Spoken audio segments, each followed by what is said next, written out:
I have a short story told by a buddy over some beers. Be me, 19 years old, fresh into college. Move in the college campus and share the room with two guys. Have many common hobbies with them, especially camping and urban exploring. Half an hour away from the campus by car there is a forest neighboring an old factory. One night out of boredom we decide to explore the factory. Also bring another guy with us who went there previously once. Park the car in front of the factory. The guy tasked with bringing flashlights only brought the beer. Pissed that we have to use our phone's flashlights, but whatever, factory was bare bone, excluding broken pieces of glass. And the droplets of blood leaking from the ceiling above. Hold up, what? Look above and see cracks in the ceiling and blood dripping from them. Guy that came before is puzzled by the cracks. Tells us they weren't there 2 weeks ago. We are on the first floor and debating if we should see the source. However, our thinking is cut short by dozens of footsteps coming from the forest behind the factory. Change looks and agree to nope out of there. Everyone bolt towards the car. We get out of there but remember that the beers left of the car's trunk were gone before we left. Realize we possibly got spooked by a bunch of kids doing a stupid ritual or just goofing around. 2 months later the factory got demolished because it represented a safety hazard or something similar. Whoever got their beers butchered something big there, as even more blood started to leak from the ceiling before he exited the building. From Bongiston. Go with buddy to the States for 2 weeks for awesome road trip. SD through Nevada, and up through North California through to Seattle before flying home. Trip was fucking awesome. But stay in Rachel the day after Vegas. Because of Area 15 being so close, decide to check out UFO related stuff because why not? This includes visiting the mailbox at night. Cool.png. Pull up. Huge 18-wheeler pulls up behind us, blocking us in. We gon' get murdered, dude. Turns out to be a friendly Mexican and his family looking for the mailbox. Few.gif. But later. About to head back to the trailer we were staying in at Rachel. I hear faint beeping. Yo buddy, do you hear a beeping? Nope. Beeping is louder. Was that the beeping you were talking about? Yeah dash. Before I even get to reply. Blood-curdling shriek coming from the direction of the base. Lost of rustling around us. Nope.jpg. Nope all the way back to the trailer. Think we probably just freaked out over nothing. Cop car drives past us with blues and twos on as we are nearing Rachel. Dem aliens are at it again.gif. Also, I saw a UFO over the base, UFO being something that was flying that I couldn't identify via the lights it gave off alone. Also, the desert is cool as hell to drive through for somebody like me who lives in shit tier UK. As is the rest of America. 10 out of 10 would move there if I could. Morning/x/. Can any of you guys post creepy pictures around your house or neighborhood, maybe give a few good creep stories? I'll start with picture and short story following. One night about a week before we moved. Hear dad working as he normally does after work in his shed. Beating on shit and grunting, whatever, pretty fucking normal especially on cars. One night he comes in and gets his pistol and says he thinks he hears a bear in the woods. Whatever, North Georgia mountains, tons of bears sure than just scared fuck.jpg. Dad also hangs some deer meat to make into jerky some days in the shed. Assuming that whatever bear was out there was wanting that nasty ass deer meat.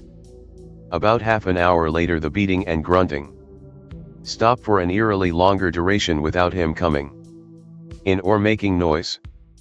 Get up to see where he's at or if the old bastard is okay. Tap tape tap tap. Fucking gunshots, what the fuck is happening? Grab my 9mm. Only 9mm, plus no bear. As I'm running out the gunshots have stopped. Get outside and hear someone running into the woods, little trail in picture. Start heading towards trail, now at this time it's about 10:30 or so and it's dark so I can't see too well. As I'm running towards the trail and hit the entrance I see someone standing They're facing away, breathing heavily. Slowed down and stopped, figuring out it was just my dad. He looked at me mad and said some big looking fucking guy with long goddamn arms just stood at the door of the shed, I assumed, and threw a goddamn rock at me. Long arms, woof. Running in the woods is super distant now, and I asked why did you shoot at him? Dad said he got pretty scared because what he did see of the guy was that he was naked and looked like he had been in a fight. Okay Dad. When everything calmed down, we locked the shop and went inside and to bed a few hours later. How did guy get so long arms, man? You talking to him? Dad left for work at 1, he worked at a plant that made plastic shit that goes on Coke bottles and stuff, pretty neat, but it was from 1 AM to 11 PM because plant manager thought they'd have the whole day, whatever. I had went to bed about 12 and woke up not too much longer to noises out near the shed. Dad left for work at 1, he worked at a plant that made plastic shit that goes on Coke bottles and stuff, pretty neat, but it was from 1 AM to 11 PM because plant manager thought they'd have the whole day, whatever. I had went to bed about 12 and woke up not too much longer to noises out near. Rambling around shed, and grunts.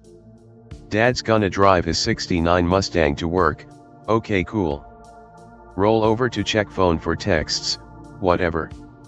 3:03 AM, or 3:05, can't remember. Dad's already at work. Someone's in garage, fuck. Grab my M&P again and put on some pants and shoes and check out the window and try to see through the darkness. Can tell the garage door had been pulled open about a person's width or so and the lights were off. Dad left the goddamn door open and I'm assuming something was getting after his fucking meat. God damn it, Dad. Open door and start yelling at the garage, hoping to just scare off whatever was in there. Movement stops. My fucking heart. Turn on my bright ass flashlight towards the door, didn't see anything but spooked whatever was in there to move around some more. Assumed now that it was a person by the way it was acting. I said I called 911 and I had a gun, then gave them 10 seconds to run off without main shooting. I was so goddamn scared, I hated being there alone. Counted down all the way and no movement or sound. Atheist in a foxhole moment, Lord be with me please. I start walking down the porch and aimed the light to see where I was going. Fucking dashed out the garage and headed left towards abandoned house in picture.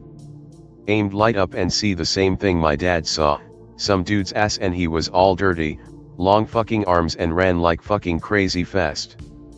The sight was a little eerie to give chase, but I yelled and had aimed at the figure but didn't shoot for legal purposes.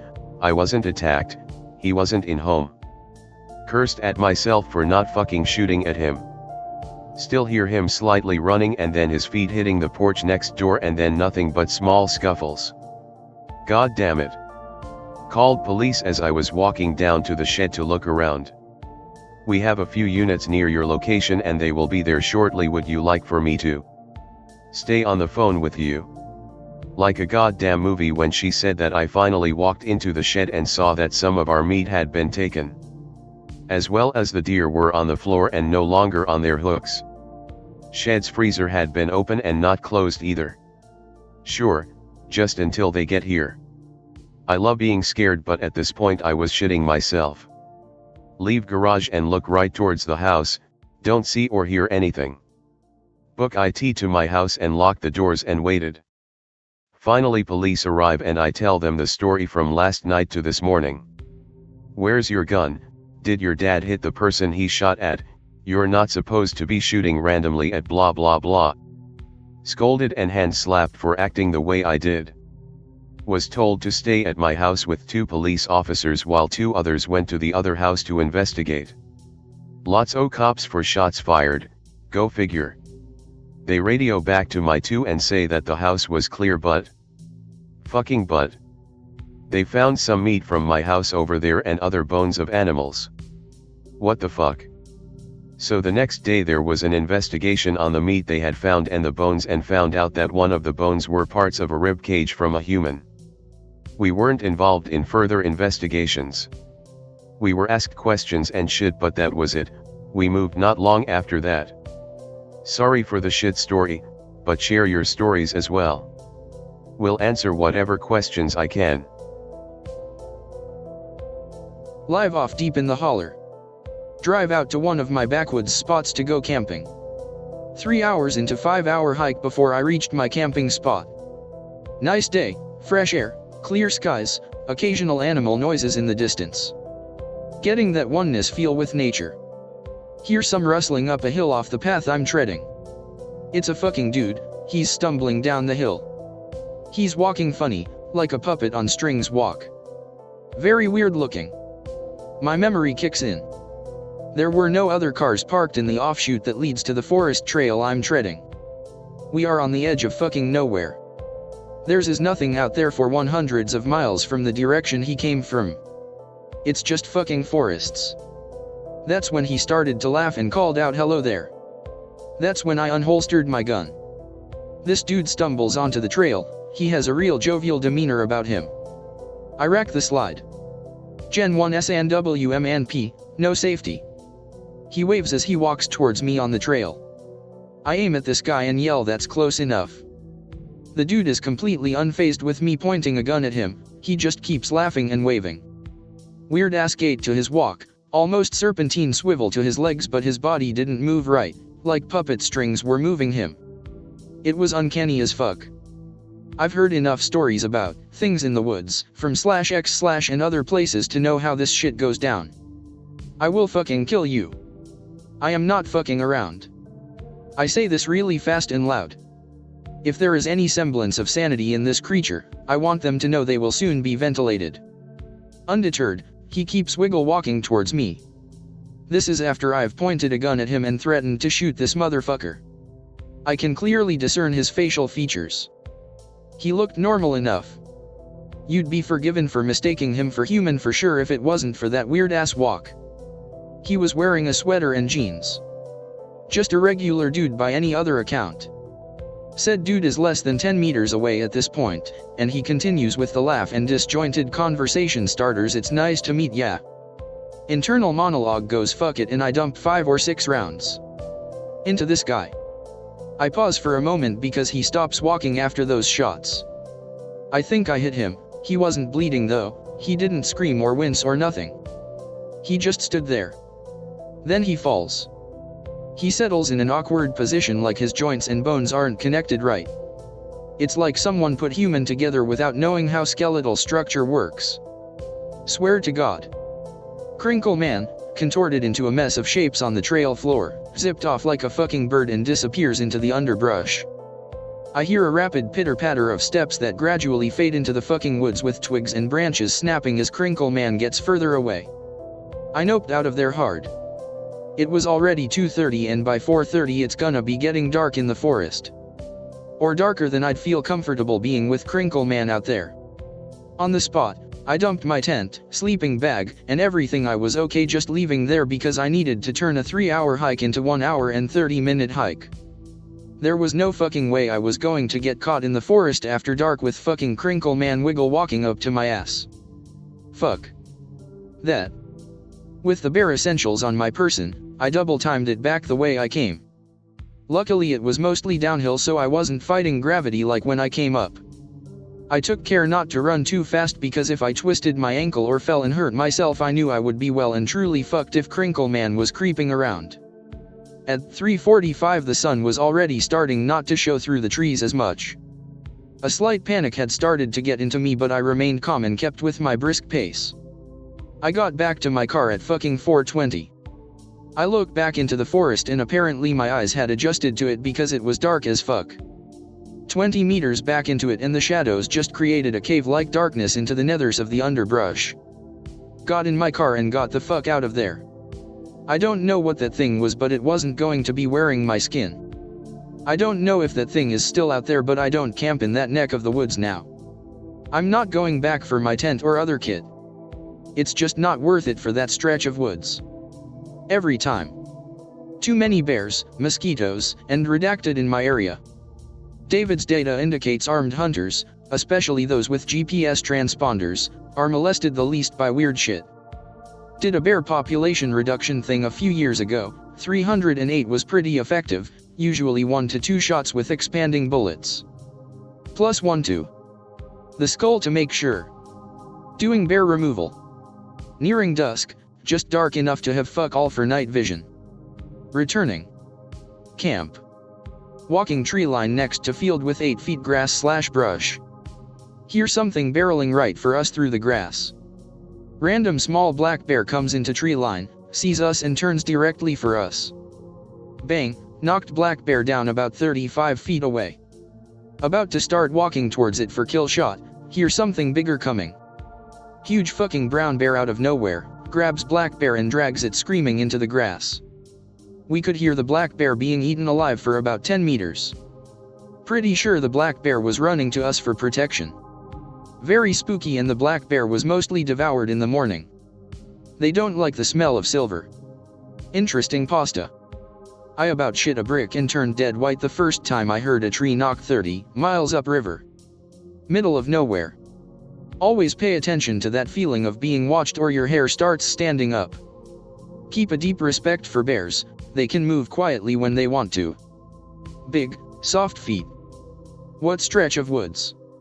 I'd go for that free tent. If you can go to the edge of the world, you'll find a spot to park your car along the way where the road ends, I'm sure. Peek around that spot and you'll see a path into the woods. Follow it and let it take you where it will. If you follow the path, it'll eventually take you to this lake. 55.206493409360026 -132.68598122851148. That was my original destination before Crinkleman intervened.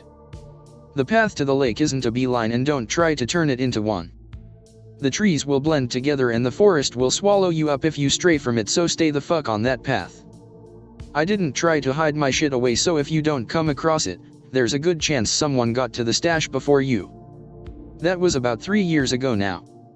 If it is still there, the weather might have worn it down a bit, but maybe you can salvage something. The path might branch a bit. If you encounter the 3 ponds 55.1841733670992 -132.70251412577776, you're gone too far south. Where's the stash? I was in a panic when I ditched it, so I don't recall the exact location. Somewhere around here maybe? I know that doesn't seem that far, but the path winds up and down around hills and shit, and it'll lead all around. 55.197502062640055 -132.700242342349333072. Before I ran into Crinkleman, I'd say the lake made for a good camping spot, but now, well, good luck, stalker. I didn't think of it as a bad place before I ran into Crinkleman. Whatever's in that gully can stay there as far as I'm concerned. An excuse to fly to POW this summer. Fuck around, and find out Anon. Looks like a lot of elevation change. No close airstrips, so I'll have to borrow a 4-wheeler or get dropped off. I see a trail on the north side of the creek/valley that gets a little closer to the lake and higher up. You're saying there's another on the south side, after the bridge? Bear to the left on the foreseeable portion and park at the end where the hill flattens on the south side of the valley? I see potentially 2 or 3 creeks to cross. Are you still in Alaska? Are you still in Alaska? Not anymore. I have some friends who still live up there, but they're up in Anchorage. You may have to recruit a local guide to get you close. I see a trail on the north side of the creek/valley that gets a little closer to the lake and higher up. Speaking of guides, a local native, some mix of a mutt from old Haida blood, had told me when I was scouting out the location some 5 years ago to be mindful of waterways north of the bridge. I reckon he meant this particularly spot 55.216799160985595 -132.71785875116407. Maybe the old guy just liked telling ghost stories, but basically, he talked about forest spirits disappearing people who venture off in that location, and that for my safety I should stay on the south side of the ridge and avoid those creeks and waterways to the north if at all possible. I figured he meant there were bears and bull mooses up there, but I never ventured on that side of the ridge, so I never peeked to find out. You're saying there's another on the south side, after the bridge? Bear to the left on the forcible portion and park at the end where the hill flattens on the south side of the valley? Something like that. You may have to scout the area for a little while, but you'll come across an opening in the forest. It should go without saying, but animals made that trail, so there's a decent chance you may encounter some when you go down said trail, some friendly, some not. Maybe even a crypto freak like Crinkleman. Whatever happens, be prepared for a fight, and remember, there's nothing else out there once you go down that path but you and the wilderness. Unless you see someone else parked up there, you're the only human in that part of the world. Maybe I wandered too far north at some point and angered the spirits. After Crinkleman, living up there didn't feel the same. I couldn't enjoy the forests like I used to, at least up in Alaska. Not that guy, but please describe what happened after you shot him in more detail. You say he made off like a bird? 2 months and I'll have something to add for this. I know it doesn't make sense, but that's the best way I can describe it. Maybe the way it moved made me think of a bird. I was pumped full of adrenaline at the time, so maybe my perception was fucky. A few seconds prior, I was under the impression I may have just killed a man. A weirdo for sure, but possibly a man. It was probably more the speed at which it took off from a seemingly prone position that gave me the bird impression. It reminded me of when you frighten a bird that you don't realize is there and you hear that quick, whip whip whip whip, of its wings and it's gone a second later. That's not the sound it made, but that's the association my brain made with its movement. It didn't fly though, it just moved really fast and disappeared into the brush. The whole encounter of it coming down the hill, me pointing my gun at it, shooting it, and the thing disappearing into the woods didn't last more than a minute total. Probably less. It didn't spend that much time on the ground crumpled up, maybe a few seconds before it darted off. When I shot it, or believed to have shot it, like I said, it didn't react how you would expect it to. It stopped, stood there for a few seconds, and then it crumpled into its crinkle form. No cry, no wince, no shudder, just an unmoving mass. Like someone snipped the strings on a marionette. And then it was gone. Now that I recall. On my hike back to my car, the forest was dead silent. That's because you fired a gun, dumbass. I mean, maybe, but for the whole hour and a half hike back. No birds singing, no bugs chirping, just pure fucking silence in those woods. It was like a completely different forest on the way back to my car. As it got closer to 4 o'clock in the afternoon, my vision was slowly being whittled away by the ever-decreasing light slipping in from the setting sun. It wasn't that great before, but at certain points, I couldn't see more than 20 feet around me. Everything beyond that range just melted into a murky blackness of foliage and underbrush. The whole way back, I had a strong desire to just run like hell, but I knew I'd either trip, get lost, or end up winding myself and having to rest. I had no choice but to tread quickly but carefully and make good time back to my car. All I could do was follow the trail. I'd look behind me every so often and expect that thing to be there creeping up on me, but there was never anything back there. That was for the best, I think. I don't know what I would have done if that creeper showed up behind me on my hike back. I think I would have broke nervous and bolted in a panic. Probably would have gone off the trail and got lost in the underbrush. I don't want to think about what might have happened after that. Not those anons, but did it move on its human hands, elbows, or? It was too fast for me to tell. I would say its whole form jumped into the bushes. Trying to make sense of how any part of it moved would be pointless, because to me it was just a blur. If anything, I would say, it didn't need its limbs to move. Its limbs moved because it did. Like something trying to LARP as a living creature. Yeah, good luck out there, stalker. Remember to stick to the trail. Did it leave any fluids behind? I mean, if it didn't bleed, then WTF, man. I didn't see it bleed when I shot it. To be fair, I didn't go and investigate where it fell, so if it bled after the fact I wouldn't know. After the shock of the moment passed, I autistically did the math in my head, because I knew I was no longer camping in the forest for the night. How many hours of daylight do I have left, and how fast I could move if I shredded extra weight? As soon as I was ready to mobilize, I very hastily started hiking back to my car. I didn't stop to sky gaze or admire trees or none of that shit like when I was hiking earlier on that day. I was 100% dedicated to getting back to my car as quickly and as safely as I could manage. Sipsy Wilderness, AL. Had a late start but planed a short day. Sun setting, close to where I planned on camping. Taking a leak.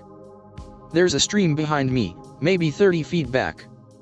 In front of me is mega dense, overgrown forest, backed by a cliff wall maybe 100 feet away.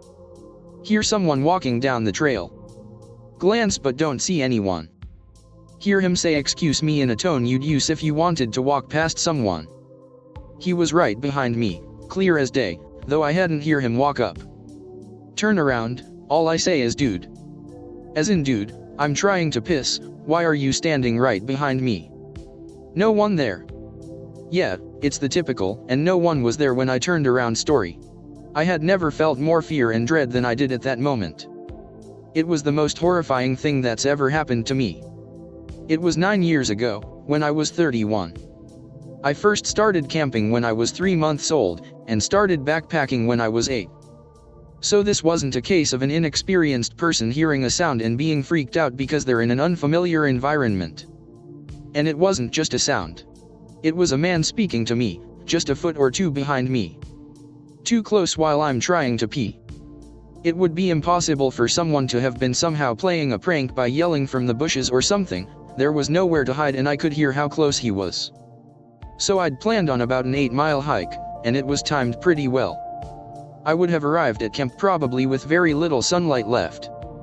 Instead I hiked straight back to my car, without stopping. In the dark, I used a headlamp, so it's not like I was using moonlight only. A portion of that is a 30-foot long cave with no bypass that you have to go through sideways without your pack. It's just where a giant boulder and I guess a small landslide fell into another boulder. Pretty neat under normal circumstances, but terrifyingly during this. I remember being scared something was going to grab my pack, or be waiting for me on the other side. Something was going to happen. When I made it past the cave and was nearing my car, all I could think was that my car wouldn't start or I'd have a flat tire or something. Like for some reason I'd be delayed even further from getting the fuck out of there. Got in my car and sped the fuck out. I probably checked the back seat a dozen times before driving into town. I got a room at a Motel 6 and literally didn't sleep. I just watched TV and stayed away from the window. That's legit spooky. Did you notice other hikers on your way in and out? No, it was a weekday and a little on the cold side for Alabama. The place sees a lot of use on weekends, and some on weekdays in nicer weather. Plus I was pretty far from the nearest trailhead, and it was nearly dark. Ignoring the fact that someone spoke to me from about 2 feet behind me, the landscape alone made it impossible for someone to hide or something.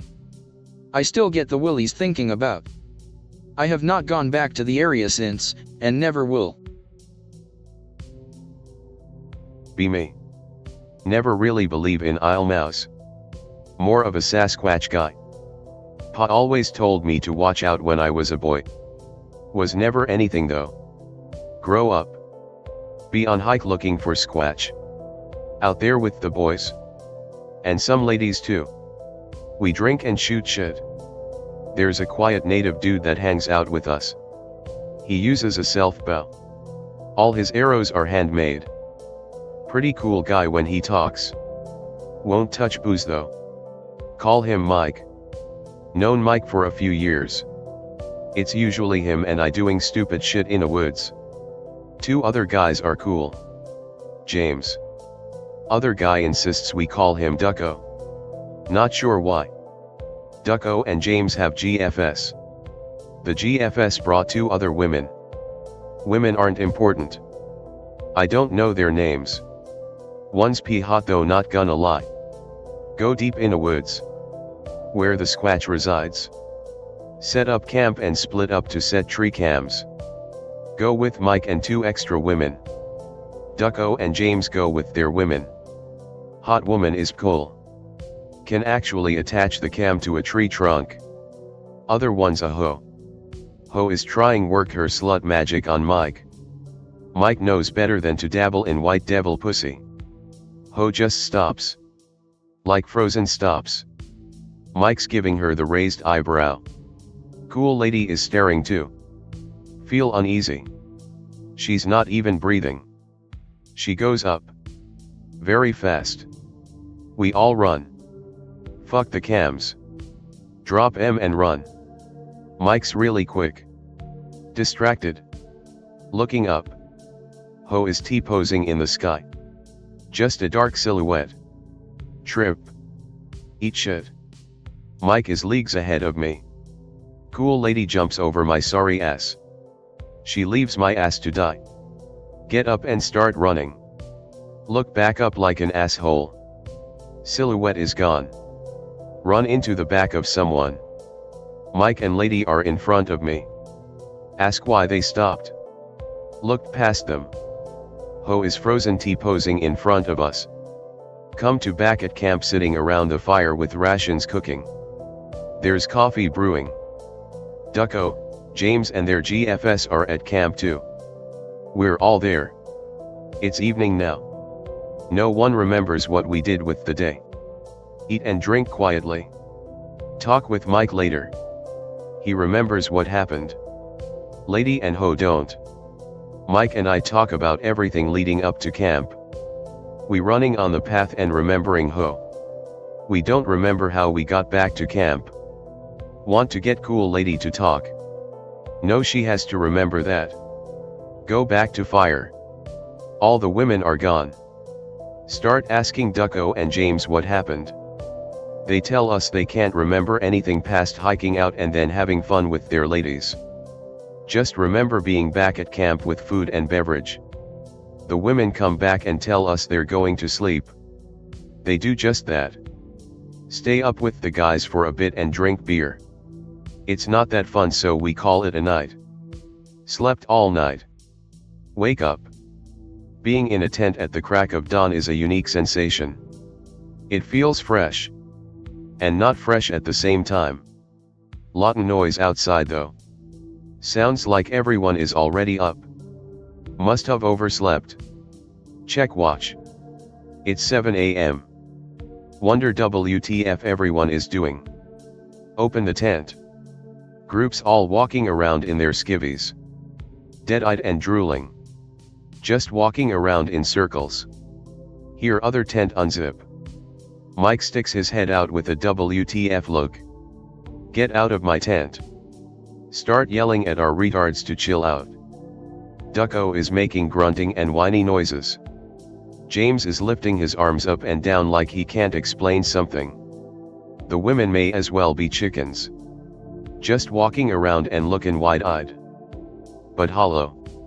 Mike says we should leave them and fuck off immediately. Really with Mike on this one, but James and Ducko drove all of us. Don't want to steal their stuff. Mike agrees. But they won't wake up. Get an idea. Shoot a tree. It's satisfying. It's also effective. Group comes too. They're yelling. Want to know why I'm shooting? They only become more and more confused. None of them know why they're in their underwear. Or outside. Mike tells them to get dressed and pack their shit.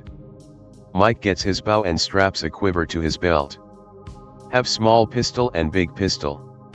James and Ducko get their rifles and sidearms. Ho also brought a gun. We pack. Be me. Nashville 2017. If you know anything about the city, you'll know that it was around this time it started getting big. What's important to note is that before this, the city was a near perfect blend of rural and urban, not everywhere, but a lot of places. I lived in a suburb where driving 15 minutes in opposite directions would take you either downtown, or into natural reserve territory. It was in this suburb I had my first legitimate spiritual encounter, and I will die on the hill that I didn't imagine any of it. Be brother. Find free 90s style TV. Beaten up but pleasant aesthetic. Mom doesn't want it in the house, hide it in the backyard until coming to decision on what to do with it. Backyard nothing but thick copses of trees and nature. Remember, depending on where you live there's a perfect blend of city and nature. It wasn't uncommon for some neighborhoods to be divided by thick patches of legitimate forest. Eventually come to the decision to hide it in forest. Secret forest hideout. Secrecy. Wait until nightfall to move it cause Hoa is trash. Nightfall. Join brother to hide it in forest. halfway through backyard when something's wrong. We'll continue in next post cause it's my first time telling this story with green text, not sure about the word limit. Feel something's wrong. Brother, what are you king about drugs? Seriously, be quiet. Everything is silent on a humid summer's night. No bugs, no wind, no people, no crickets. Something is seriously out of place. Distinctly feel like we're being watched, but there are no neighbors out at 11 p.m. Feel multiple pairs of eyes, start looking around. Nothing around. Brother starts talking again and tell him to be quiet. Do you feel that? We're being watched. No, we're not. Keep looking around because something is watching us, multiple somethings. Feel chills up my spine and goosebumps. Few seconds later. The most stereotypical fog rolls in, wide, covers vision, but not thick enough to not see through. Something is seriously not right, start panicking cause I can't find the source. As quickly as it came in, fog disappeared. Couldn't have been more than a minute. When it disappears, revealed the location of the staring. I distinctly remember it and my description hasn't changed in the years since this took place. To one side of our house, next to a tree lining, was what I could only describe as an inky group of malevolent entities. I remember staring at that patch of darkness and seeing this group's eyes piercing through my brother and I. Their stares felt oily, inky, and dark. That is the most apt description I can give of how it felt being stared at by them. Almost as important was that I could tell they were malevolent. I could tell they meant to cause harm to my brother and I. What they were going to do, and when, I had no idea, but I know for a fact they meant us harm. Stare at the entities. Brother is mildly freaking out cause he can't sense them and I'm acting borderline schizo. Why haven't they heard us? As soon as the thought enters my mind, another group above the tree lining reveals themselves. At least 3 times bigger than malevolent spirits. Saw the group as they kept the entities at bay. Guarding my brother and I from their harm. 2 groups. Standing there menacingly. This is a spiritual Cold War. Who's going to give first? After that incident, I remember looking at games like Final Fantasy or any RPGs that have you fighting spirits/gods and laughing. Standing before the 2 groups, I remember as clear as day I had 0 amounts of fear for the simple reason I couldn't comprehend what was in front of me. I knew what I was looking at, but I couldn't comprehend just how otherworldly these things were. I couldn't grasp their immensity like recognizing infinity, but only as a concept. You don't know how deep infinity really is.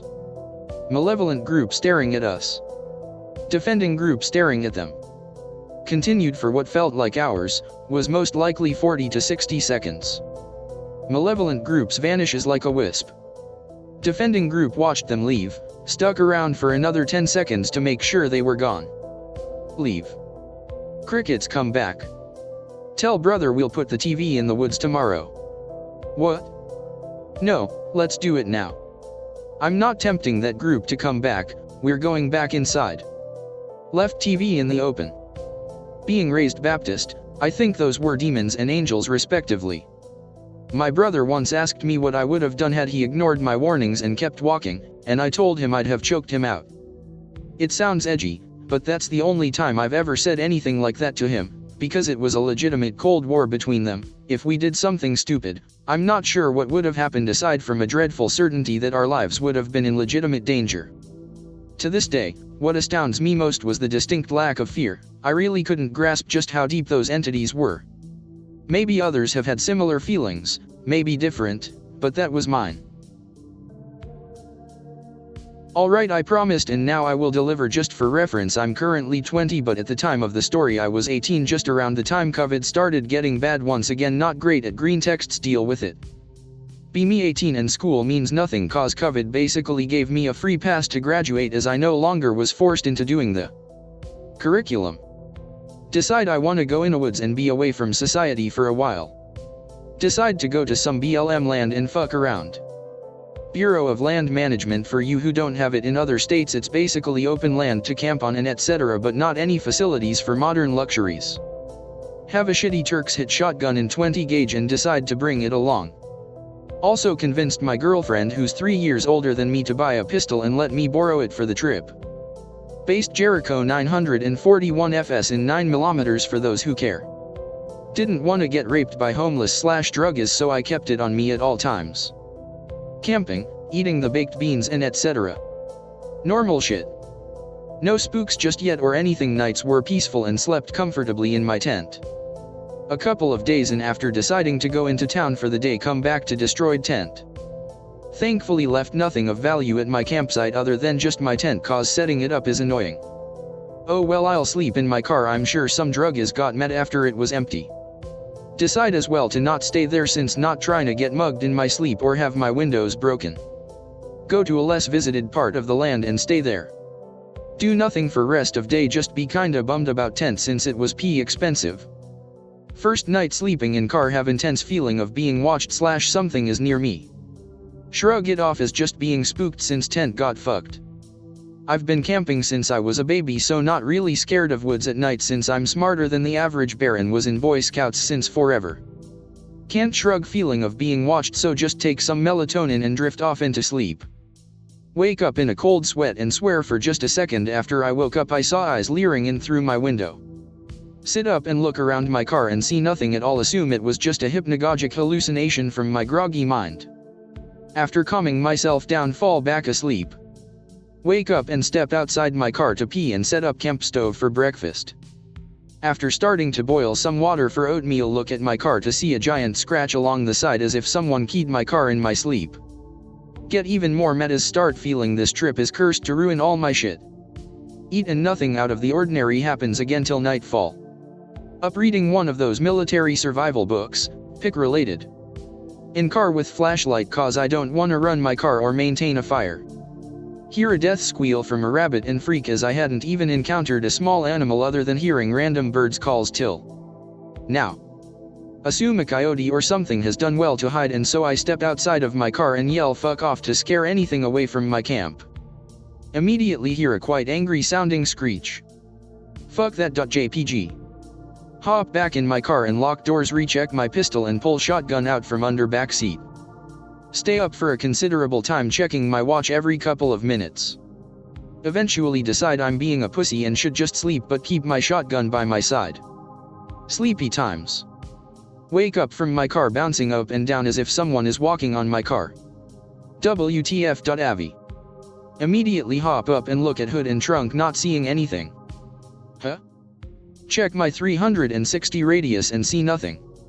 Suddenly it's as if a sharp nail is tapping methodically against my roof. Motherfucker thinks he can spook me, hell nah. Grab shotgun and put my back to door and push it open to blast this motherfucker on my roof. Fall on ground and try to acquire target, but nothing is on my car. Think someone might be in woods throwing rocks, so grab flashlight and pan around looking for someone. Nothing.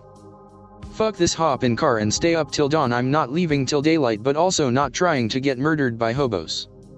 Finally daylight approaches and I hop out and collect my garbage and assorted junk from around my new site. At this point I'm so tired of getting fucked with I decide to unreasonably hunt this dude messing with me. Decide to find another campsite but set up a decoy sleeping area as if I were going to sleep under the stars instead of my car. Set random shit under a blanket and make a campfire / roll a log seat over to make it look legit. Once again hear and see nothing till nightfall. Incognito and on time I'm hiding in my car, barely able to see the decoy sleeping area. It's around midnight when I see a large man walk over to the decoy bed with some type of cudgel in his hand, start whacking the decoy. Splinter Cell conviction time as I pop out shotgun in hand with handgun tucked in pants.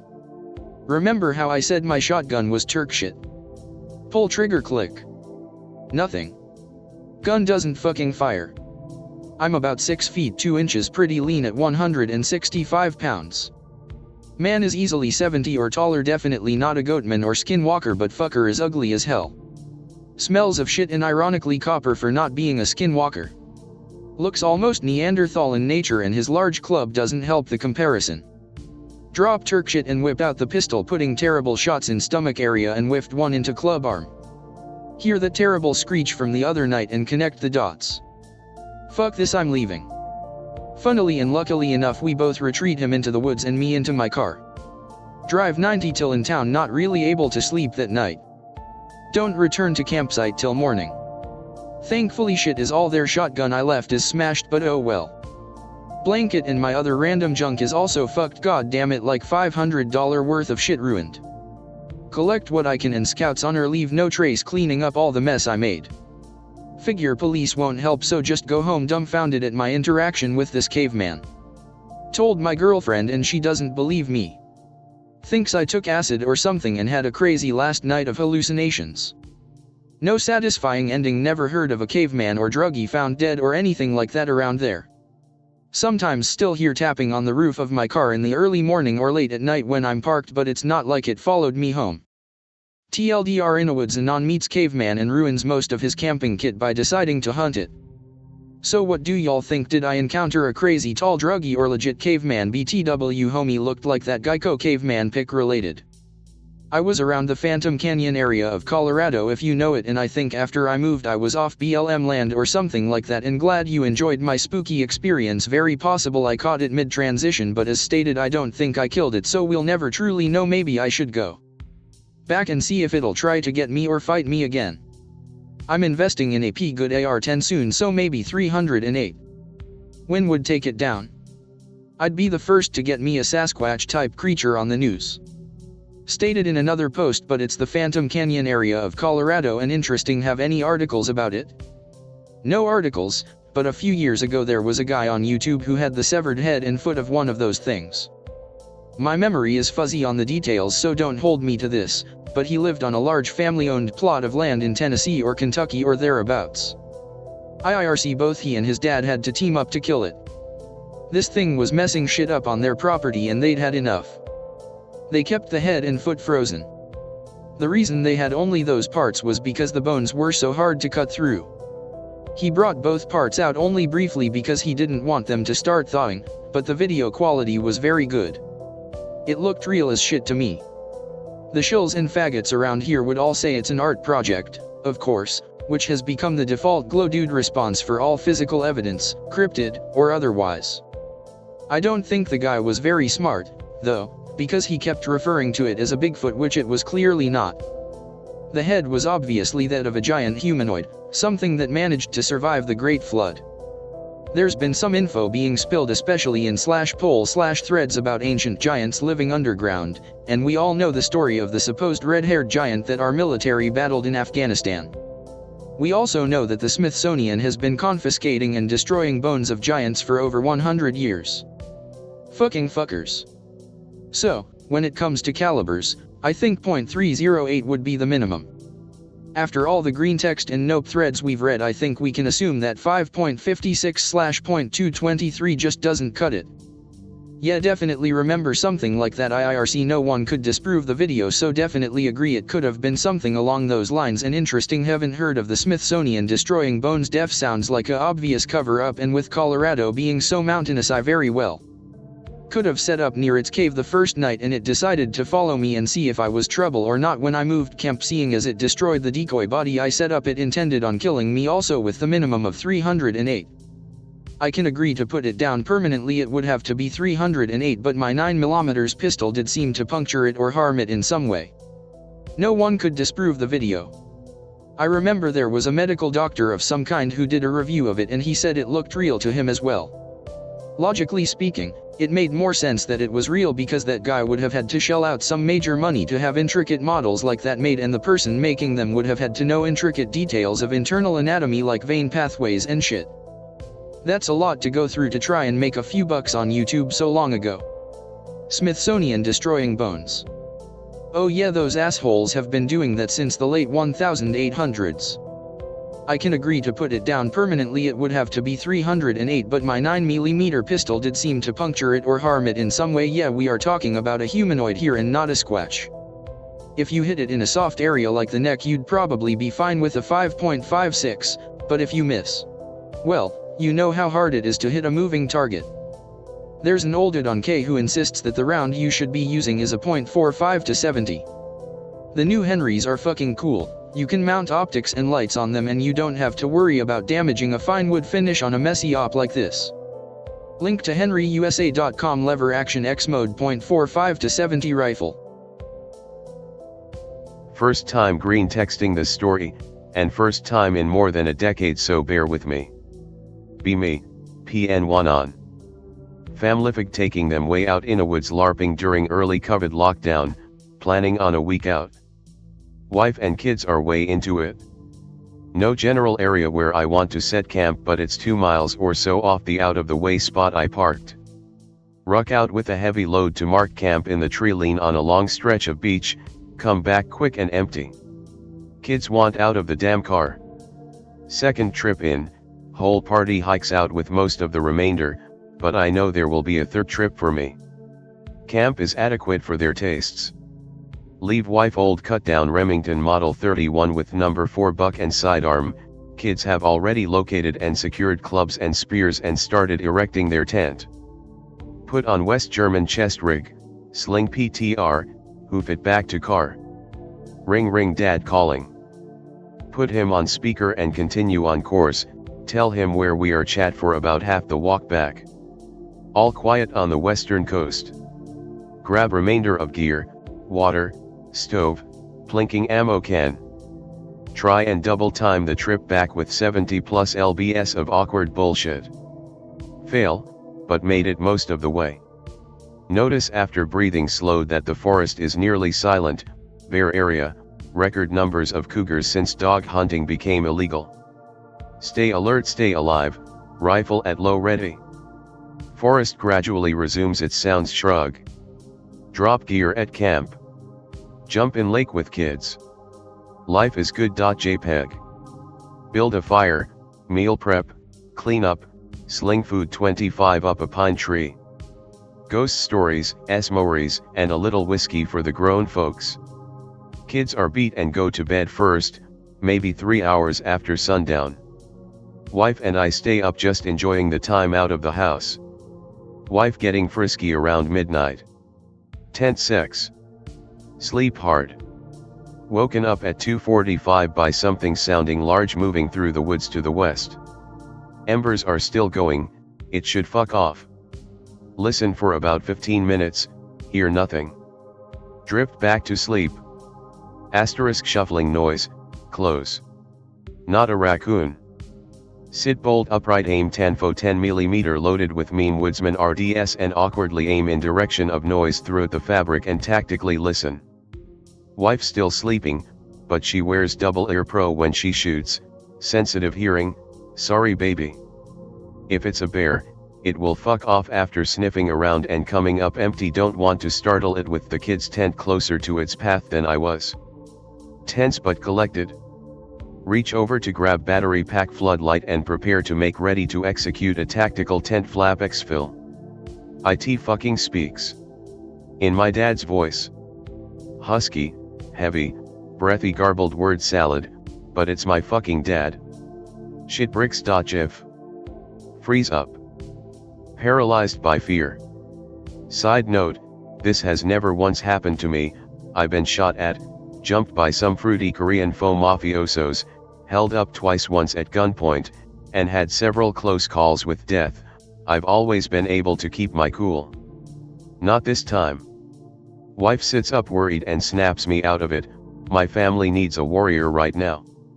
Jump out of the tent, and hit the flood lamp toggle with the barrel. Something dark, hairy, low to the ground but still substantial in size, about 30 yards from me, crouching in the undergrowth between 2 pine trees. Bright tree dies. Fuck this, fuck this, fuck this, fuck this, fuck this. Sorry bud, your parents plowed their way around your awareness constantly, unless they hated each other or were cold fish, I guess. Cry havoc and let slip the dogs of war. Empty 14 plus 1 see misstrung in its direction, panicked, but I know I walked a few of them into it. It takes off on 2 legs, shifting its gait to all 4s like nothing I've ever seen. What the motherfucking ever loving fuck. It clears line of sight before my wife can come out of the tent. Honey, get my rifle. Kids start crying, wife freaked. I'm just scanning the woods and trying to keep my heart from coming out of my mouth or ass. Feed the kids some bullshit about a bear I was scaring away, can tell they aren't buying it. I tell the wife about everything but dad's voice. Wife and kids calm down after 15 minutes, still dead tired. They crawl into the tent with mom. Keep watch until daylight, draining the flood right around sunup. 6 a.m. wake the senpai up, tell wife we are bugging out, no complaints there. Walk the fleeing route it made for a few hundred yards, broken stalks and twigs, trampled brush, but no blood trail. I fucking hit it though. Time to go. Walked the family back first, made one nervous return trip, and said fuck the consumables. Wife greeted me exiting the tree lean with the 31 pointed at me, and I'm not even mad. I still don't know what it was, and I still get goosebumps thinking about it, but I had mostly forgotten it, until a couple weeks ago when we were down in Arizona going through the Navajo Nation and I saw someone, likely a drunk or a tweaker, crawling up under a overpass. And started talking skinwalkers with the wife. It strayed into our camping trip and I let the cat out of the bag about Dad's voice. She got really tense and said that's what woke her up that night. She knows she heard him too, but she thought I'd think she was crazy. I reminded her that I was the one blasting the foliage. Thoroughly spooked out though. Does anyone know where I can buy silver-jacketed hollow points? A small part of me has the urge to go back out there with the boys. PNW Anon, yours is the second story I've read of something large with dark hair that stays low to the ground and mimics human speech. Can you be more specific on what park this was in or the general area? Up towards Republic, kinda northeast central Washington. Sorry, left for work. Go hiking with my dad and my soon-to-be brother-in-law. Pretty remote area near a mountain pass. Start hiking, ours is the only car parked there. Route is pretty hard, steep and full of rock areas. Smell like metal from time to time, not sure if related, same smell as when you smell house keys. Stop to have a snack. Route is 6 hours long, we're pretty much halfway done. Start walking again. Thick fog starts coming down the mountains and descending towards us. Decide to call it quits because we don't want to be one of those retarded hikers that need rescue. Hear screams. Not actual screams, it sounds like a mix between a man screaming and a truck horn, I wouldn't know how to describe it better. Stop and look at each other. Brother-in-law, who is a bit ahead, is looking towards a rock formation about 50 meters behind me. Tall man standing on a rock, looks like he's all dressed in a brilliant black coat. Standing as if when a goat stands on an almost vertical rock, but makes no sense in this case. Kinda looks like he doesn't have a neck. Opens his mouth and same scream or hum again. We're shocked, don't know what to make out from this. Screams again and slowly starts raising his arm pointing at something on a rock next to him. GTFO and start coming back. We heard the same noise a few times, sometimes from behind, sometimes coming from right next to us, sometimes in front of us. Might be the sound echoing, but I have the feeling whatever it is, it's following us at incredible speed. Like we're almost sprinting down the mountain and it sounds like he's outrunning us. Get back to the car in record time. Look back one last time. Can make out a couple of dark shades moving at the top of the mountain, but I'm not sure if I'm imagining things, might be just trees. So WTF was that? Post any questions you might need answers to get more info. I'm sure this is some of the few non-LARPing stories you will ever hear on this board, and I don't like telling em, but today's a good day. I will set the scene for you. Mom and Dad bought a piece of property out in the boonies of northern Manitoba, Canada. This property lies on the last major east-west road going north. What I mean by that is north of this road there is nothing but forest, swamp and lake, and I mean nothing for hundreds of kilos, not one community, until you hit the Arctic tree line, which is why I'm in /out/est. The property is on a crossroads of roads going southeast-west. 4 miles to the east there is a main road, west is 50 kilos of dense swamp to the next town, 12 miles south is the little town. We had one neighbor 2.5 miles west of us. Great hunting. Be my older brother. 1 a.m.-ish. Decide to have a smoke. Go outside. Decide to let his new puppy Molly out with him. Wild animals roam abundantly, as you might guess, so he takes the spotlight and didn't want to grab a rifle, so grabbed a hammer. In for hammer? What's that gonna do? He's a retard. He wants to see how far the new spotlight will shine, so he walks to the road. From the driveway he shines the light south. The puppy whimpers and cries, shaking, looking north. He turns north. Next to the stop sign stands this tall gray hairless creature, standing as a man, 2 legs 2 arms. Unusually long arms and legs compared to torso. Dark sunken in eyes, wide slit for a mouth. Proportionate head, so this ain't no eye. We measured later using me as reference to the stop sign the next day, and we figure it was 9 feet tall. It stood motionless. My brother froze in horror, but was finally able to scream, "Fuck no. Fuck no." The creature grimaced and jerked as if expecting something, but it stood its ground and didn't move. My brother knew if he attacked it he would lose, so all he could do was run. He ran his ass off. The dog was already long gone. He looked back because he didn't hear anything behind him as he ran. The creature was in the cattails in the ditch attempting to hide, but it was massive and pale compared to the scenery, and its eyes glue white from the light. He kept running. Found the dog cowering near the porch door. Picked her up and let her sleep in his bed that night. He didn't sleep, of course. He tells us all the next day, hysterical.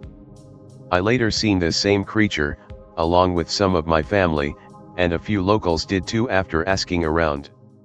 I know it's a fucking meme, but when I seen it, and by my brother's description it was exactly pic related, however the pic is like an adolescent, because the one we seen was much larger. If anyone wants to hear the other stories I have of this thing, I'm happy to share, only if you believe me. I know what I seen, and I know my brother isn't lying. I hope this story is useful or at least interesting for one of you outdoorsmen. I know we can't be the only ones who have seen them. Also, we have no name for it, so names are welcome, or even what you think it could be. We just call it the creature kek. LOL. I should also point out this thing is quite thin and spindly, so sorry friend, no good before you wake us up and do what? Call the police? It wasn't violent, and it was just as horrified as he was. Shoot it? Find it first now that it's spooked. Would have at most 3 armed men out there in the bush trying to hunt something that knows the forest like the back of your hand. Not only that, being frozen in fear, not sure what you seen or what it's capable of. Fruits like this have never been in a situation even close, and make assumptions is why the real bush people keep their stories among themselves. Here's one from about a couple of years ago. Out in a desert riding quads with a buddy. Trying to track down old mines for cool rocks, maybe an artifact or two. Locate one that's shown on the USGS topographic map we have. Entrances are covered with gates like pic related. Smell like nasty sewage coming out of the main entrance. Mine has been taken over by bats. Break off some neat marble from a nearby outcropping and move on.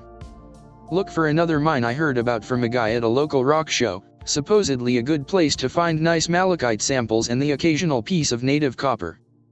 Supposedly a few miles from the previous one, tucked away behind some rough terrain that keeps most off-roaders and casual explorers away. It's off my map, so I need to try to remember the landmarks he gave me. Sure enough, there is what was at one point an old access road for a mine where the guy said it was. The road has been basically destroyed over the years, with several parts of it collapsing into deep ravines and washes. I've been riding since I was a small child, so I'm very experienced with rough terrain. Buddy has been riding off-road for several years as well. Still get to a point where we have to hop off the quads and continue on foot. Have to scramble through some rough terrain for about an hour, but eventually find the mine. Buddy doesn't like going underground, wants to sift through the tailings instead. Stay out here in case you get trapped, Anon. No true dwarf.jpg. Enter the mine with walkie-talkies for communication. It's a pretty good-sized mine, everything looks pretty solid and there aren't any unusual smells. Get about 50 feet in, pass a few minor side passages, find some old minecart tracks. Follow them further in. Tunnel splits, follow the tracks and find some old rusty piping. Also find a few old boxes labeled, Apache Powder Company. Boxes look mostly full of dust, but there are a few sticks of dynamite inside. Don't want to risk accidentally setting off unstable old dynamite, so I head back to the fork and take the other tunnel. Find a kick-ass malachite deposit. Work at it with my pick and eventually get a sweet chunk of fibrous malachite out. Put it in my backpack and follow the tunnel back until it stops. There's a small room in the back, nothing much to see. Suddenly catch a giant whiff of something decomposing. Look around, don't see anything obvious. There's a small exploratory tunnel in the back that looks to have partially collapsed. Shine my light in to check it out. Dead rabbit torn to pieces inside. Still in the process of decomposition. Decide that this mine has been fun, but I'm now done with it. Radio buddy and say I'm done and coming out. Hear him yelling something down near the entrance. Ask him what he's yelling about over the radio. He replies that we don't need to use the radios if I'm just dicking around near the entrance. I tell him that I'm probably a good 100 feet back in the end of a mine tunnel. There's a pause and he comes back talking much quieter. Anon, something's moving around near the entrance. Tactically shit bricks. Ask him if it's a coyote or anything. It's barely out of the range of his light and he won't go past the entrance, but he's certain it's not a coyote. Well fuck, I'm trapped. He says he'll try and hit it with a rock to scare it into a side passage. Get my rock pick ready, really wish I'd bothered to bring my gun. He gives me a 3, 2, 1 countdown and there's a pause. Suddenly loud ass scream, sort of like you'd hear from a mountain lion, but deeper and more ragged. Fuck. Buddy yells that it ran into a side passage. I'm already running. Book it as fast as I can without tripping. Entrance is in sight. Buddy is visibly freaking out. Glance into a side passage as I run past. Catch a glimpse of eye shine and something pale and hairless. Sprinting intensifies. Meet up with Buddy, we both take off. Can hear something thrashing around in the mine. No longer care what it is. Cover the previously hour-long hike in maybe 15 minutes. Jump on quads, ride way faster than was safe. Make it back. Decide that while that we probably don't need to visit that one again. Still got my malachite, though, pick related. We did end up checking it out again, armed, a few months ago. Someone had collapsed the entrance and there were a bunch of warning signs posted in the area. It's possible that there's still a vertical shaft somewhere that's uncovered, but to my knowledge, nobody's getting into that mine again. Previous pick is my trusty quad and the bat-infested mine as of a few weeks ago. Up the hill behind it is the gate from the first post and the marble outcropping, which you can kind of see to the left. They live underground mostly. I don't think they're mammals. The teeth on the one I saw were pointed, peg-like, and its claws were not like a man or ape's nails. The shoulder joints seemed different too, like they had a different range of motion. The caves and area around Bloss Mountain, Mansfield, or Blossburg, PA. There's at least some of them out there. They won't go out unless they're flooded out with a heavy rain and ice melt. Actually, with the weather, that might be soon.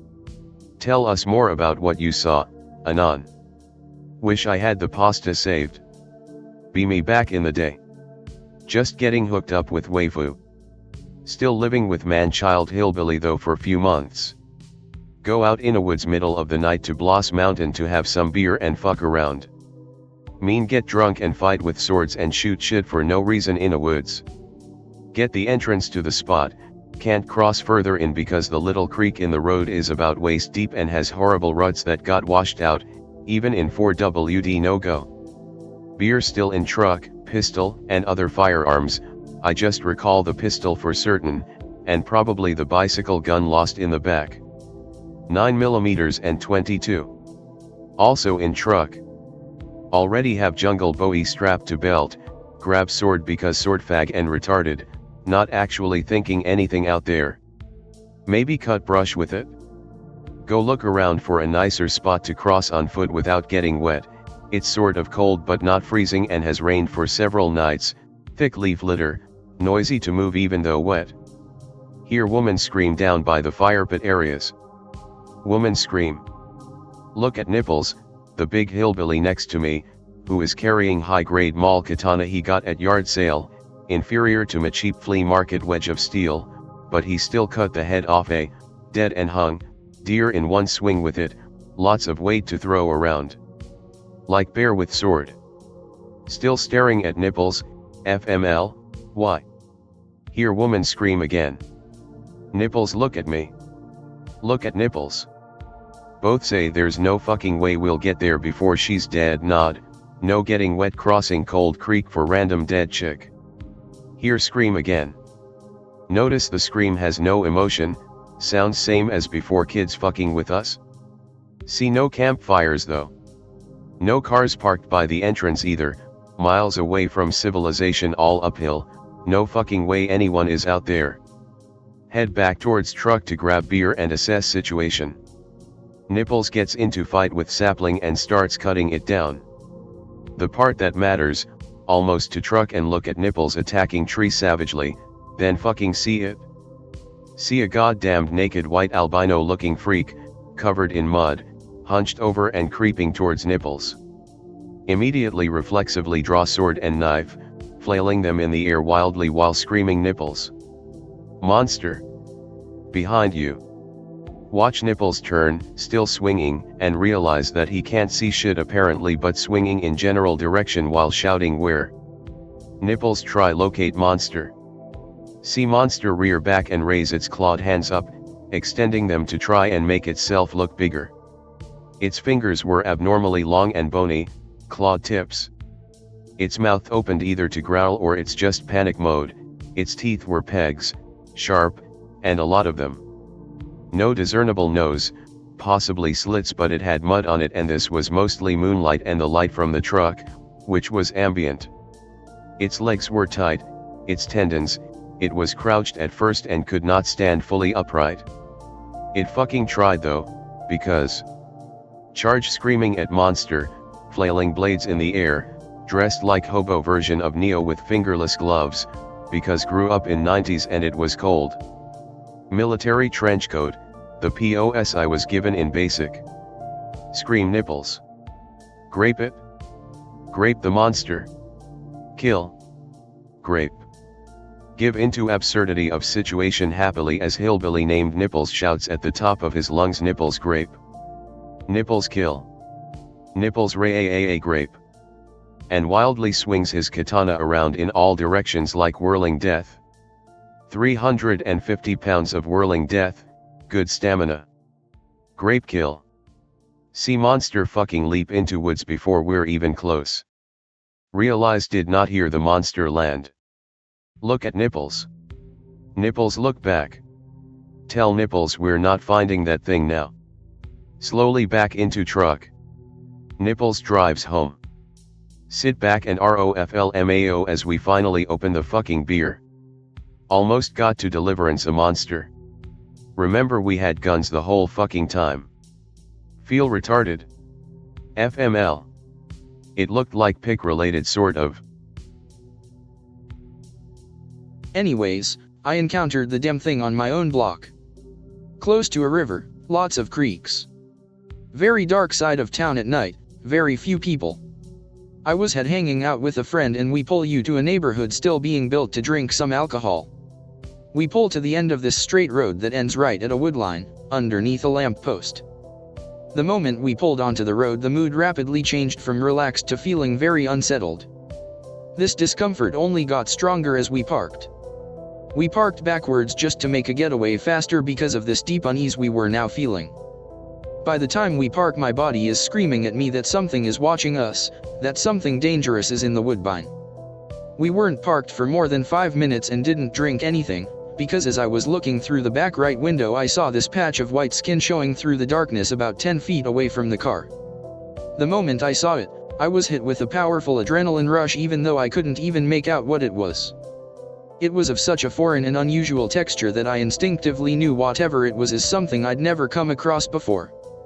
I freak the fuck out and tell my friend to drive, and as we drive out of there, I look back and I see this long-limbed, skinny humanoid thing running on all fours fast as fuck across the road. It was chasing us.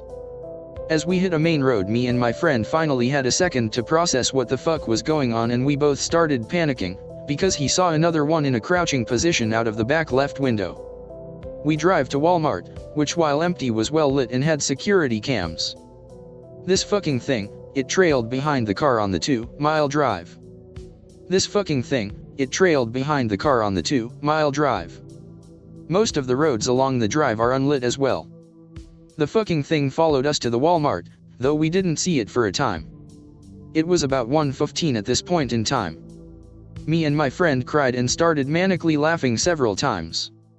We didn't know what to do but knew Walmart would be reasonably safe. We had parked towards an unlit road on the side of the Walmart, lots of bushes in that direction. We saw it in these bushes off in the distance. I could see a gray mass moving, what looked like eyes reflecting back, and at one point the bastard even stood up. It was rather tall but far away enough to not have quite a clear view of it. We tried taking pictures but the phone was old, and the camera was genuinely potato quality. Pickerel is one of the pictures took that night. The worst part for me personally, mentally, was when we had decided to leave for water at a 24/7 gas station in the central part of town. It was about 2:30 when we left Walmart. On the exit of the parking lot, there is a light in a wooded grove area. As we wait at the light, stuck at red, my buddy tells me he can see something moving in that area. I look, and as my eyes get used to the dark, I could see the upper area of its head, and the worst part is that I fucking locked eyes with it. I couldn't look away, I couldn't blink, I felt like I was in hell. It felt like my brain was on fire, adrenaline was rushing through me. While still locking eyes with it, as it was looking right back at me, I told my friend to run the red light, which he did. The moment I lost direct eye contact with it, I burst into tears instantly and uncontrollably. Like I said, my experience almost traumatized me and I was relatively safe. Do not lock eyes with it, it's such an ugly experience to go through. I felt like I had been up for days on end when I first got my cup of water after that. Okay, I have one that happened to me quite a while ago. Be me, 21, it's late August and my senior year of college is starting. Enrolled in a hiking and camping class as an easy way to fill some gen ed credit stuff. Class is all obnoxious freshman guys. Regret.jpg. 2 junior girls join for second class. Class breaks to groups of 3 and they ask me into their group. One has a boyfriend, the other is a 6/10 who's giving me serious DTF vibes, and generally seems chill. End up hiking and hanging outside class. Make plans to camp nearby one weekend. I pick an easy local trail and camping area near a small lake. Show off my ability to cook over fires and enjoy the scenery and even dip in the water. It's still reasonably warm in early September. Lie down and progress from snuggling to sex twice. She needs to pee and I go out with her and stand watch. Hear rustling slightly, point flashlight at it, she screams. I don't see anything and assure her it was an animal. We go back to the tent and I show her me carefully zipping the flap closed and tumming both poles into the tent. We snuggle and end up having sex again. Her hips are hurting since we're in round 3, so we switch to me behind her, and while I'm looking down at her I then look up and through the tent wall. I swear I see a light in the woods, not at us but moving across. I figure it's a night hiker and I'm also not going to stop railing a girl to investigate a light in the woods. Finish and it's the furthest thing from my mind. Lay awake and cuddle her, she's asleep quick. I doze off but wake up quickly. I realize I desperately have to piss now. The main door is facing the lake and she's basically in front of it. There's a second door that has a clump of cedars directly by it, but I sneak out that way. Stand by the trees and look at the moon and stars reflecting on the lake while I piss. I'm bare ass and it's starting to cool down due to the time of year and no cloud cover. I tum and walk over to the opposite side of the tent, passing the door facing the lake. Suddenly thinking of the noise and light earlier. In the moonlight where the woods is more open I see movement when I stop. Can literally see a human shape crawling sort of angled through the low brushy shit. Can't even tell which end is which or clothing color, just a shape slow crawling. Debate saying something or shining the light. Honestly feeling borderline panic as I consider all the implications. See a head pickup, realized it's a person or humanoid crawling backwards, now staring at me. My skin is crawling. Realize I'm literally naked in the woods staring down unknown assailants. Crawler still hasn't moved since picking head up. Jump to tent and grab zipper. It sticks, see that it's 4 inches up and tangled in the nylon. Realize this is the zipper I had made a show of sealing inside. Nearly screamed. Run to the other side and jump on. Have hatchet and knife out of bag and don't sleep. Packed out early. I sometimes wonder what and why someone was out there. I also wonder if me staring someone down bare ass scared them. I can only hope. Can you tell us what campground this is or what the name of the lake is? Or just the general area? Central Vermont, near Killington, or Rutland areas. Hello/X/Northern Bridge Canadian Anon back. I made a little thread a while ago about some experiences, but realized I forgot one of our local spoops. My favorite place to go in the world is deep in Nisga'a territory. There's a luscious valley, with a lot of old volcanic activity. After you drive past the old lava beds, you come to a fork, left to Greenville which is coastwise. There's some hot springs and the drowned forest that is a sight to behold. The local indigenous populace are very friendly, and have great stories. This is about the Green Lady, a local spirit that lives in the heart of the Nisga'a Valley. Enter our indigenous friend's uncle, let's call him Dennis. Dennis decides to go mushroom picking. Pines, also known as Matsu Take, are a gold mine there. You can make $400 in a day if you know where to go. Dennis is putting along, searching for them white buttons. Dennis hears baby crying. Shit bricks. Dennis already knows who this is. The Green Lady.exe. She approaches, green baby in one hand, other arm outstretched. Dennis starts to walk backwards, knowing if he turns his back, he's chopped liver. She's gaining serious ground, zoned in on her prey. Dennis knows if he wants to get out of this one, he's gonna have to try the old legend. Dennis waits for her to approach. He can hear her speaking. Dennis swipes her baby. She screams, but keeps her distance now. He's got her and she knows it. Dennis holds the baby, backing towards the tree line. The Green Lady starts tempting him with promises in exchange for the baby. I'll promise you wealth. He refuses, keeps backing up. I'll promise you a hot wife. He refuses, keeps backing up. I'll promise you fame. He keeps backing up. Green Lady is getting frustrated. Dennis hits the tree line, gently puts the baby down, and runs to his house. Loud-cream.mp4. Dennis looks out his window, sees Green Lady going back into the forest with her green baby. Body of Johanna Driscoll, Plate Cove, Bonavista Bay, missing for 4 years, was found near garden where she lived. Remarkable feature is that body was in remarkable state of preservation. Pic related. I have a really bizarre/creepy story that's passed down in my family regarding a relative who went missing and died under mysterious a century ago. It briefly made the news when it happened, but as far as I can research, the news barely goes into depth about it beyond, woman goes missing, turns up dead in her garden 4 years later. So instead, this story is passed down in the family. 1917, in Plate Cove, very rural and undeveloped part of Newfoundland, Canada. Old relative goes missing for 4 years. She apparently was heavily superstitious, believed in cryptids, fairies, demons, and other things, was heavily into various European folklore. She's described as having all of these weird mannerisms, routines, and daily rituals to protect her and her family and pay respect to the fairies. Not only did she believe in them, she apparently claimed she would encounter fairies in the forest. Family generally considered her a lunatic. Her disappearance was apparently a big deal at the time. There was a massive operation to find her. People from the town and neighboring communities were involved. Nobody found her. Search was called off.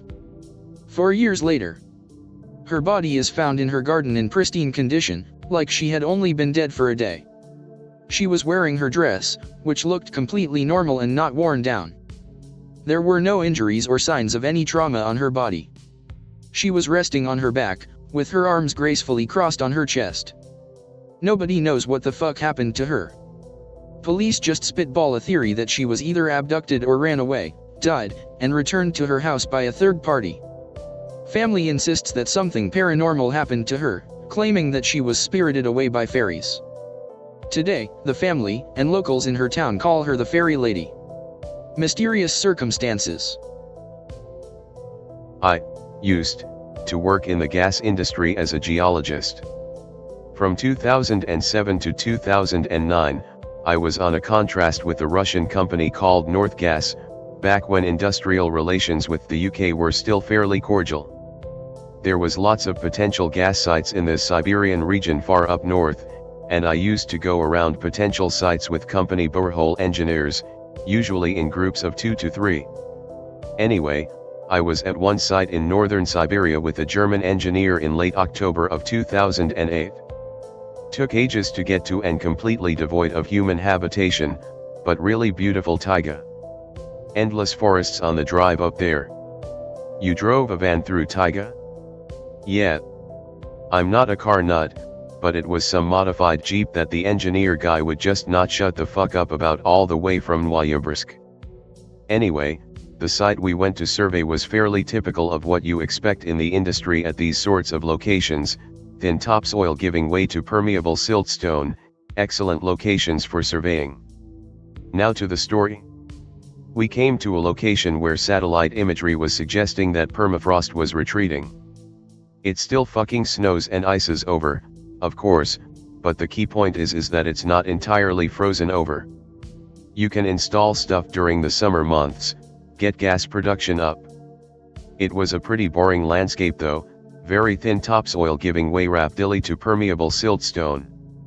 Lots of these natural holes all over the place too, permafrost plugs that had melted and left 20 to 30 m deep holes dotted all over the place. We decided to stay a few weeks and do some test surveys.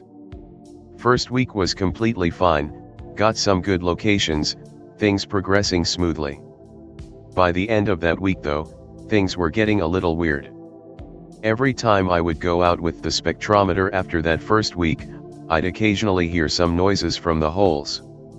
I was never near them, because while you get a lot of gas coming off these things, they're not terribly good for industrial drilling. It was faint, just on the border of hearing.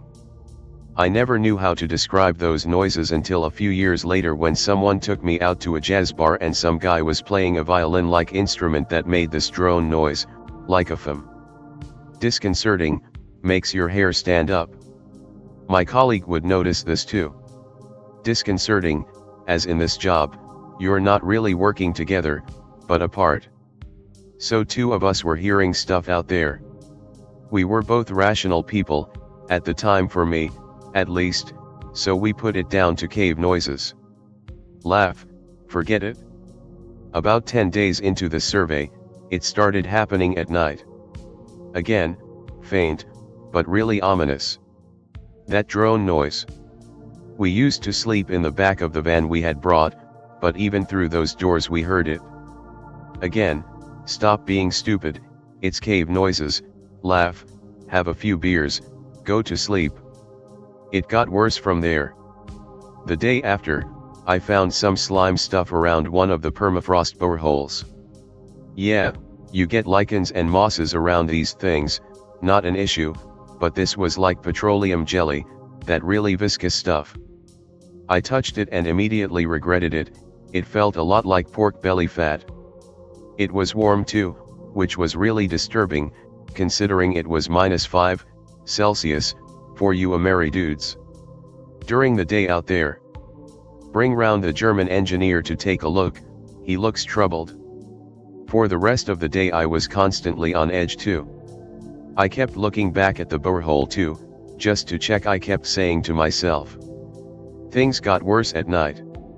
That drone noise got a lot worse, but it felt, and I know that's a shit way of putting it, like it wasn't from below, but above, on the surface. My German engineer tried to laugh it off, but I could tell he was seriously disturbed by it. Just that loafum. Eventually we get to sleep. God knows how many hours later though, we wake up together because there is definitely something attempting to open the door handle to the passenger seat of the van.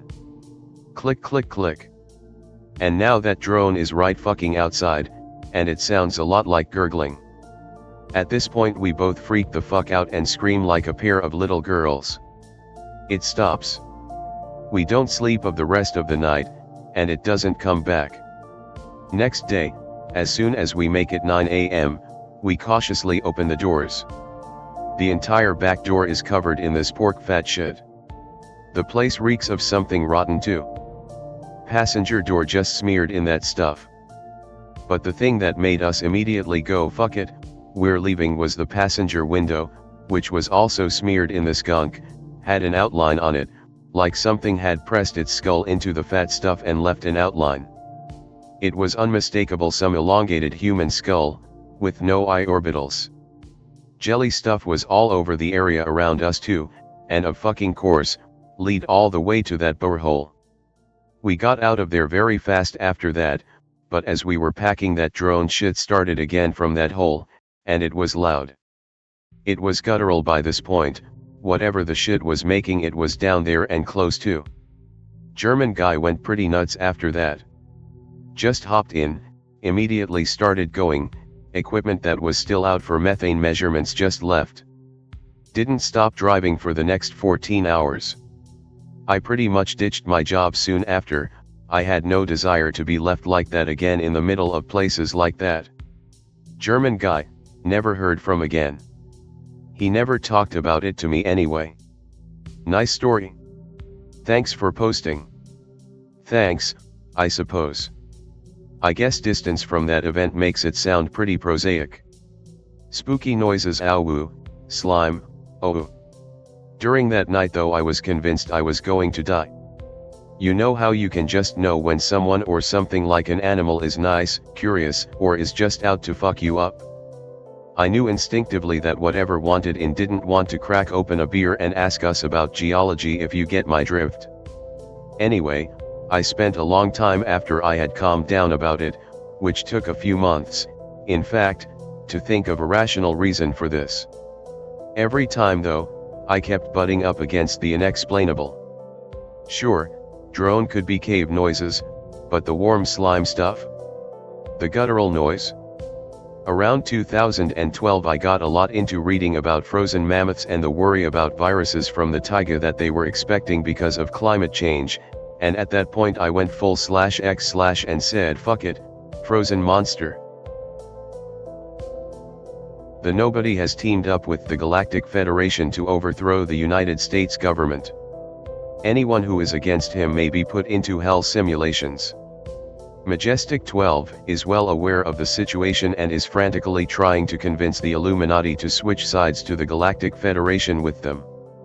Hello, the Nobody here. The Galactic Federation will be replacing the Illuminati as the rulers of planet Earth. We live in a pleasure simulation where this part of the simulation, Earth, has been taken over by hell. Many of you are starseeds who incarnated at this time to help manifest heaven. If you want an idea of how pleasurable heaven is, here is an example. Imagine taking heroin and having sex. After you are done, you get into a med bed that will rewire your brain to not have an addiction to it. If you are physically unattractive, med beds can change your appearance. Please spread this message to everyone you can. Once a critical mass of humans wake up to the truth that we live in hell led by the Illuminati and the United States government, the Galactic Federation will appear to us all and arrest key leaders within the United States. These leaders will be put into hell simulations to teach them that holding an entire planet hostage is immoral. The Galactic Federation loves us all. Hello, the Nobody here. I have been channeling the Galactic Federation for 4 years. I've been under heavy surveillance the entire time. Majestic 12 have been my gang stalkers this entire time. They are finally understanding the situation they face since they spy on my mind stream. They have been threatened with hell simulations if they do not defect to the Galactic Federation. They understand that they will be protected from the evil aliens that they made a pact with years ago. Heaven on earth is obtainable as long as Majestic does their job well. They are starting to channel the Galactic Federation just as I have. The current goal is for Donald Trump to shake hands with a Galactic Federation member on the White House lawn in order to wake humanity up to the existence of aliens. Donald Trump will be viewed as a hero and the bringer of the golden age of humanity. Hello, the nobody here. These messages are less for 4chaners and more for the Illuminati and Majestic 12. The highest ranks of these organizations have kept my existence a secret from those below them. Many have died trying to kill me, for I am untouchable for as long as I'm of use to the Galactic Federation. I am attempting to overthrow the United States government, the home of the Illuminati, with the Galactic Federation. Hello, the nobody here. Majestic 12 has started to successfully convince high-ranking Illuminati members to defect to the Galactic Federation. They realize moving towards heaven on earth is better than hell on earth. Everyone who defects is protected by the Galactic Federation from the evil aliens they made an alliance with years ago. Jannies have been removing my threads. I am the nobody, please stop interfering with these important messages. Hello, the nobody here. Much of the higher echelons of the Illuminati have defected to the Galactic Federation after being begged by Majestic 12. Majestic will be seen as heroes for defecting so fast. These are some of the most immoral humans on the planet, and yet they are becoming heroes.